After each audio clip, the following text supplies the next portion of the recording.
মূসা আলাইহিস সালাম ডাকতে বলছেন, আল্লাহ আমি আপনাকে একবার দেখতে চাই।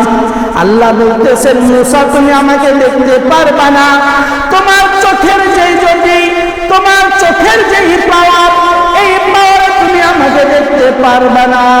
কিন্তু মূসা নাফরবান্দা আল্লাহকে বলছেন, আল্লাহ আমি আপনাকে দেখবই দেখব, একবার হলেও আমি আপনাকে দেখতে চাই।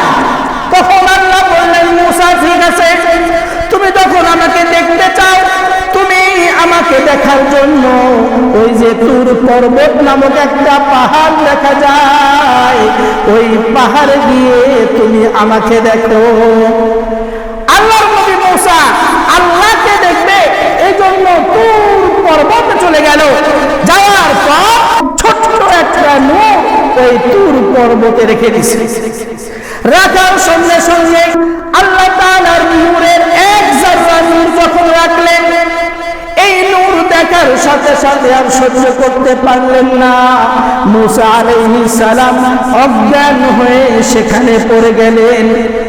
এবার আল্লাহ রাব্বুল আলামিন বলছেন, নবী মূসা উঠো উঠো, উঠে যাও, তুমি শুয়ে আছো কেন?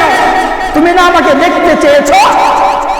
এবার মূসা আলাইহিস সালাম বলছেন, ইয়া রাব্বুল আলামিন, আপনাকে দেখার ক্ষমতা আমার এই চোখের নাই।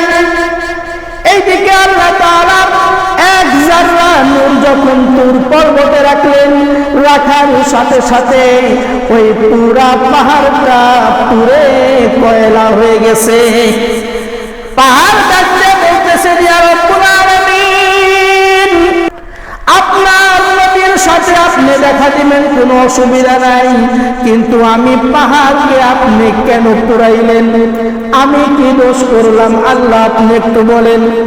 এবার আল্লাহ বলতেছেন, ও পাহাড়, তোমাকে আমার নূরের মাধ্যমে পুড়িয়েছি, পৃথিবীর ভিতরে তোমার এত দাম বাড়িয়ে দিলাম, মানুষ তোমার এই পাহাড়ের মাটিটাকে চোখে চোখে লাগিয়ে রাখবে। বলেন সুবহানাল্লাহ।